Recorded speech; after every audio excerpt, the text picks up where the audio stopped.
Greetings.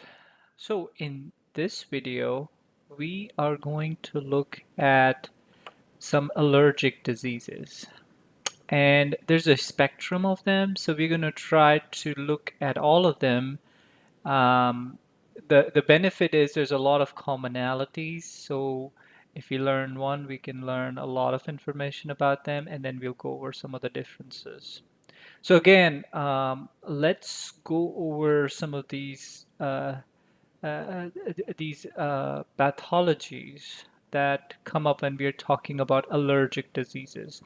So when it comes to allergies, the mechanism is the same. It's a type 1 hypersensitivity reaction. And again, if you're not sure, um, uh, view the hypersensitivity videos and you'll have a better understanding of what that's about. But as you saw in that video, it is an IgE mediated response, and that's one of our antibodies. And again, if you're not sure, watch that video and my anatomy and physiology videos for this section. So essentially, there's a primary exposure of a certain allergen. Okay, and the allergen could be something like pollen, could be a protein, or it could be any uh, molecule which has a certain structure. So essentially, the host or the person or the patient gets exposed to it. And what happens then is that that causes mast cells to be cross-linked by IgE. Okay, so that's essentially what happens. And then when the patient gets exposed again to the same allergen, the IgE is towards that particular allergen. The allergen sits on this, and basically the mast cells degranulate, and a lot of them degranulate and produce a lot of histamine. And that's what causes the symptoms. So that's essentially for all allergic diseases. That is the pathogenesis of how it comes to pass. Okay, so now when we are looking at this, there's two kinds of presentation. There may be an acute presentation, or in other words, it's very sudden and it just starts at, very, very quickly. Or it's something that is chronic and goes on and it's a more longer term issue. Okay, so let's take a look at the acute first. So when we look at acute, uh, there are three big elements to talk about, or three big pathologies within allergic diseases. You have anaphylaxis, urticaria, and last but not the least, you will have angioedema. So those are the three entities that we are going to talk about. So let's take a look at what they are, how to separate it out, and then how do we treat them or manage them. So anaphylaxis, the big thing that happens with this allergic disease is hypotension. So in other words, a person when they get the secondary exposure, they get hypotensive. And if they do, that's anaphylaxis.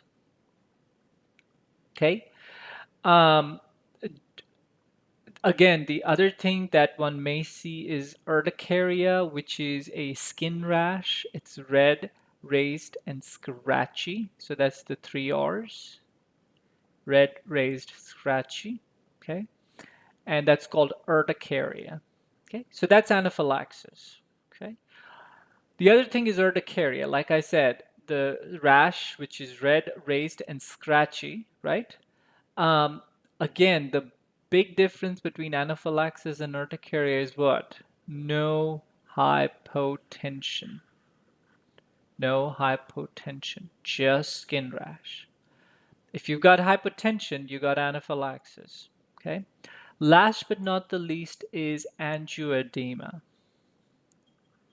So angioedema is swelling or edema of the airway or eyes, hands, feet, and eye. Okay, so it may be one or more of those. So again, that you see a lot of swelling. Okay, now could there be urticaria? Yes. The big thing that you don't see is hypotension. So if I were to give you, if a question were to give you a patient with hypotension and urticaria, now we're thinking anaphylaxis. If there's just swelling, which is sudden, or edema that's sudden, then we're thinking of angioedema. If it's just skin rash, which is red, raised, and scratchy in an allergic patient, now we're thinking of urticaria. Okay, perfect. So now that we're able to separate the three entities, let's come back to anaphylaxis.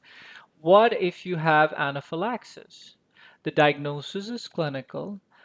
This is life-threatening, so it is an emergency. Okay, it is a type of distributive shock. So when we talk about distributive shock, we'll talk a bit more about managing these kinds of shock. For this distributive shock in particular, which is anaphylaxis, the treatment of choice immediately is 1:1,000 epinephrine.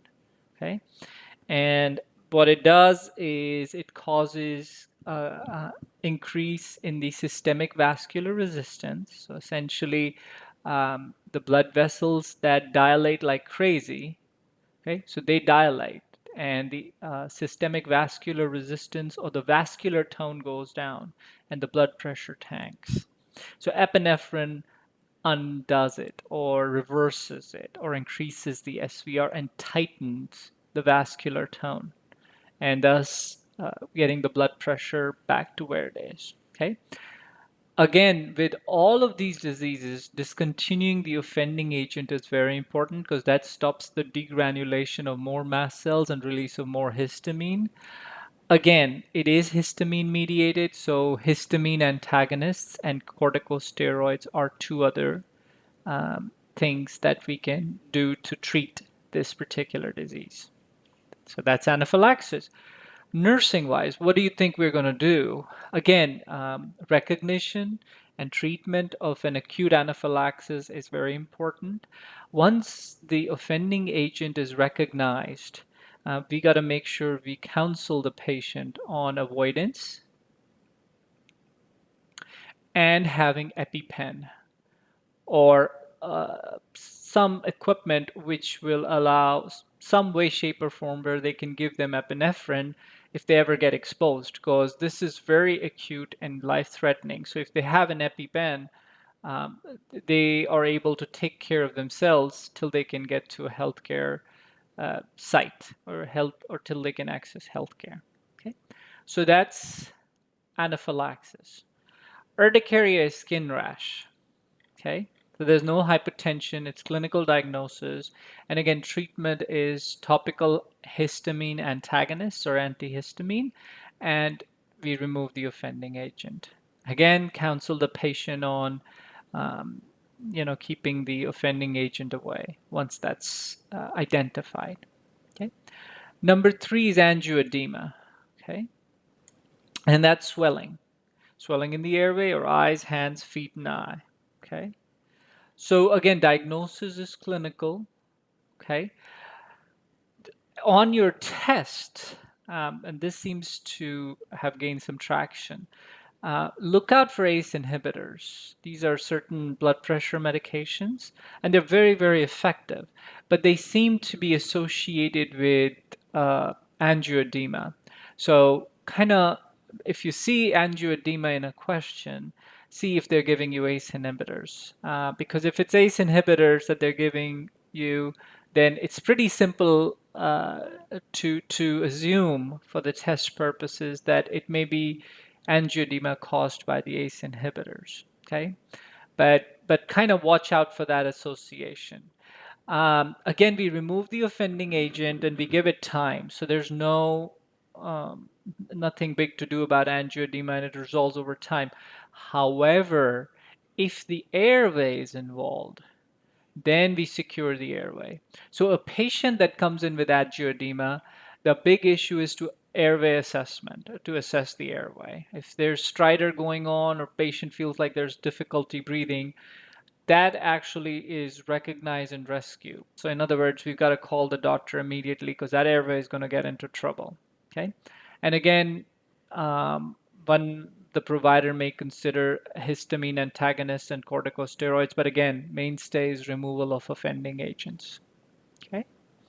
So those are your three acute allergic diseases, which is anaphylaxis, urticaria, and angioedema. Acute, suddenly they happen very, very suddenly, and they come into the ER, and we've got to see what's going on. Okay.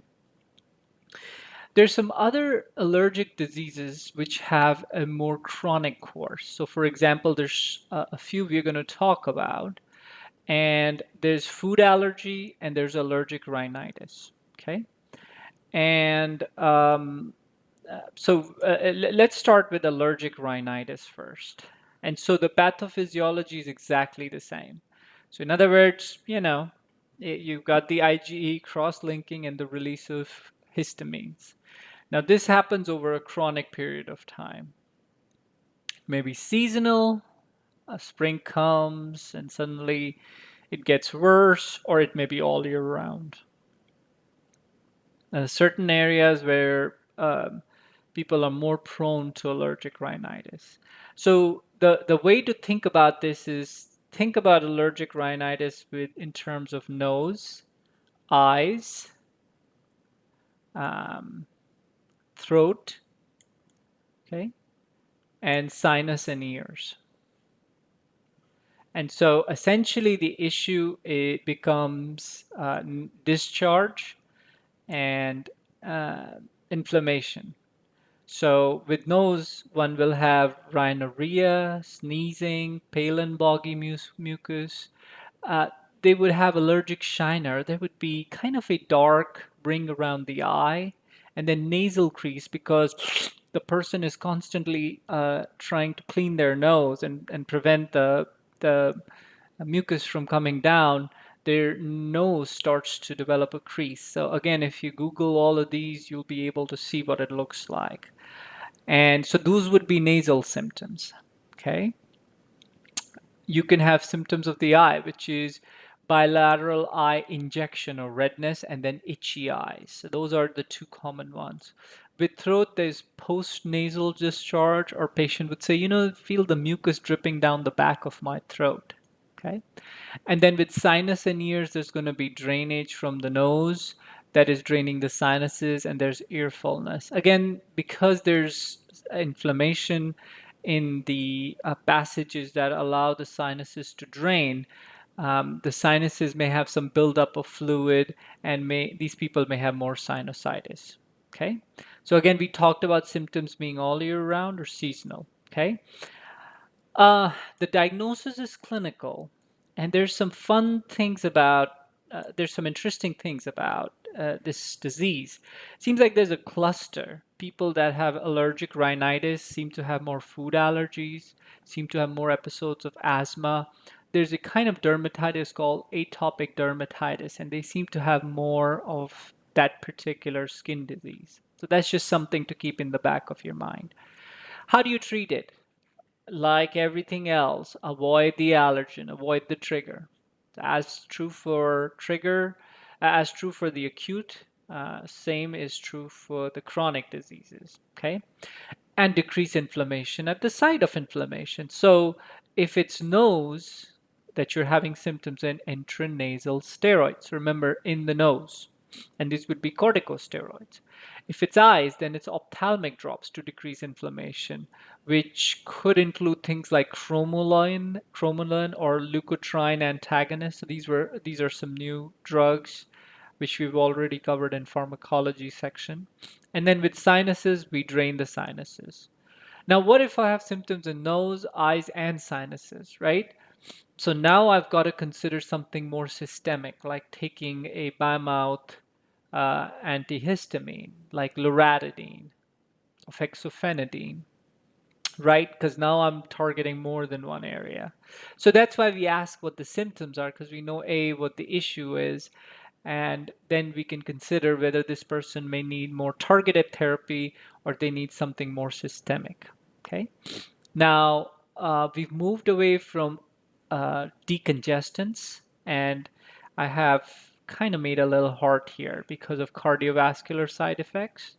And then by mouth glucocorticoids, these are not good drugs at all. So we would prefer not to take them at all. And we would encourage our patients to get off them as quickly as possible. So again, for the therapy, we try to avoid these drugs.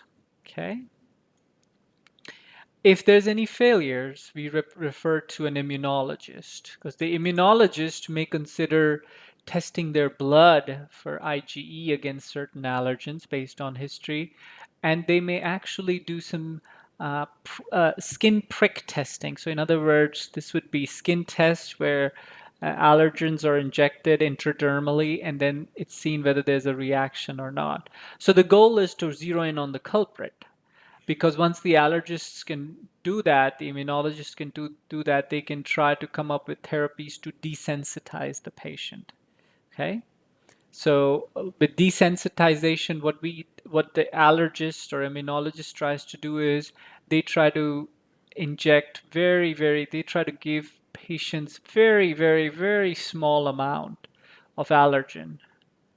And over time, increase it, increase the amount of allergen that the patient is being exposed to. And what has been discovered is that the patient over time, with increasing exposure to small quantities of allergens, becomes desensitized to that allergen, and in fact, then doesn't mount a response that it does in a very dramatic fashion. Okay. Now, um, this is something which is very interesting, and I will cover it. So again, desensitization, one has to be very careful. So let's say you're a nurse and you're in a hospital and you have a patient that that has a history of anaphylaxis, let's say to peanut allergen. Okay. And let's say the physician says, okay, I'm going to desensitize the patient. Okay, which means I'm going to give them a little bit of the peanut allergen, then increase it, then increase it, then increase it, right?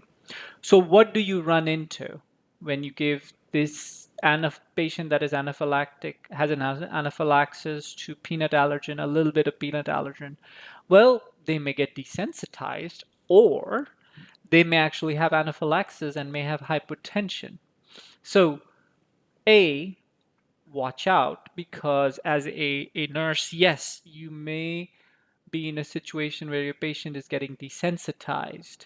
But then if they have a history of anaphylaxis to that particular allergen that they're getting desensitized, watch out for symptoms of anaphylaxis.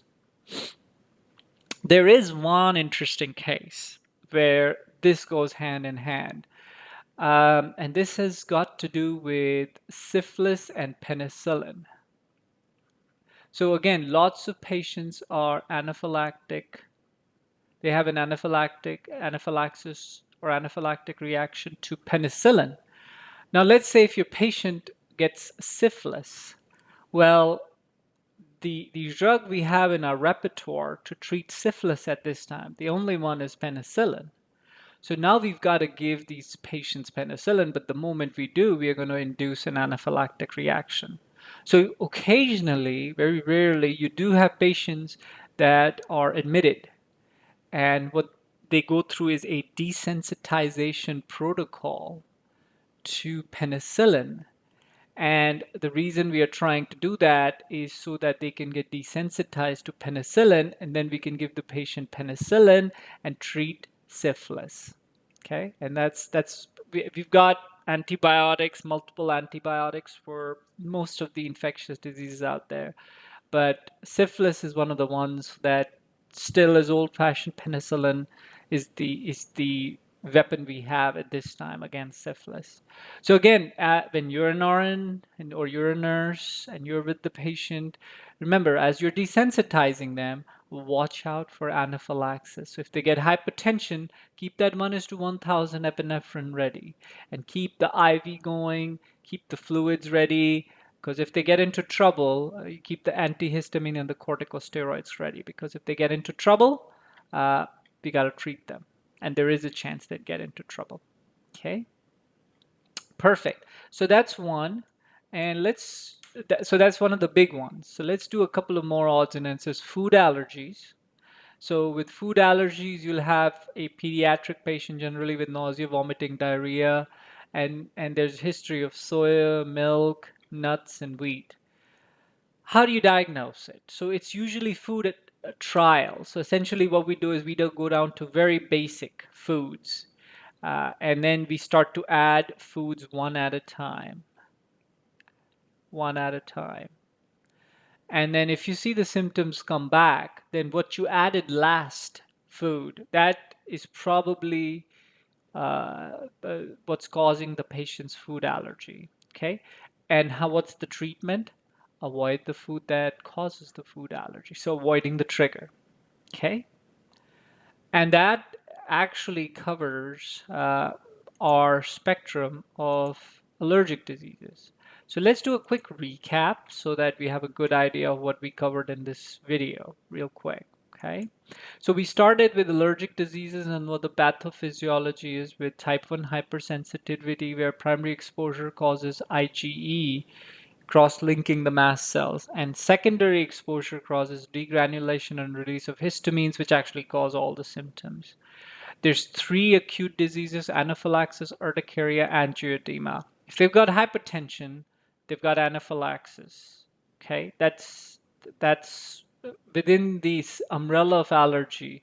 If they have hypertension, they've got allergy, they've got anaphylaxis. Usually they'll have a skin rash as well, which helps us differentiate that, and a history of exposure would help us differentiate it from other causes of hypertension. Okay.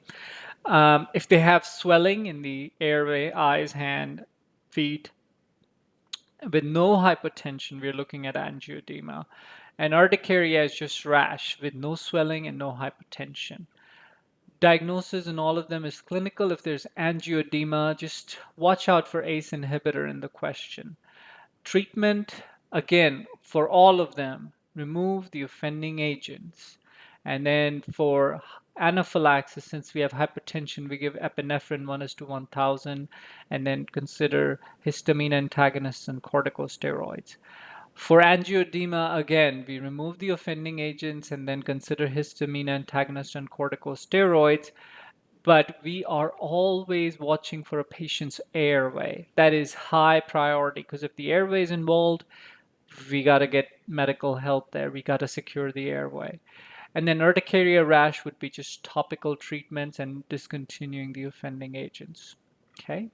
So that's sort of the acute ones. The chronic ones, usually you would have allergic rhinitis, and then food allergy would be the second one. And then again, with some of these patients, you see lots of food allergy, asthma, atopic dermatitis, and allergic rhinitis. This all is kind of an umbrella of atopy or allergic diseases. Okay. So with allergic rhinitis, you can have symptoms of nose, eyes, throat, and sinuses. Throat, the big one, is postnasal discharge, eyes, itchy eyes that are red. Sinuses is just fullness of the ear and lots of sinus drainage. And then nose, you have again rhinorrhea, sneezing, pale boggy mucus, allergic shiners, and nasal crease. Diagnosis is clinical and it can be all year round or seasonal. Okay. And how do we treat it? Avoid the allergen, decrease, give medications at the site of inflammation. If there's more than one site, then we consider systemic therapy of antihistamines and try to avoid decongestants and glucocorticoids. If you're not successful, they get referred to immunology, and they may get tested for IgE in their blood against that particular allergen, which is serum testing, and they may get testing where different allergens are injected intradermally into their skin, and see which ones are causing a reaction to zero in on the culprit. Because once we zero in on the culprit, we try to desensitize the patient, and the immunologist will inject very small amounts of the allergen in the patient, gradually increasing it, and then we see the patient becomes desensitized. We talked a little bit about desensitization of a patient to a particular allergen when they have an anaphylactic reaction. So we actually covered the case of syphilis and penicillin and how to treat a patient with syphilis who has anaphylaxis to penicillin. But this application should give you a good idea of where to go and how to combine these two things together on test and clinically. Last but not the least is food allergies. And again, you have nausea, vomiting, diarrhea symptoms with things like soya milk, nut, and wheat. How do you diagnose it? Food trial. So essentially, you go down to just one food and then start to add foods one at a time, give it some time, then add another one, then give it some time, then add another one. So whenever you see the symptoms come back, you can zero in on what you added and what caused the and what's causing the food allergy. The big treatment, avoiding trigger. So that is diseases of allergy and atopy.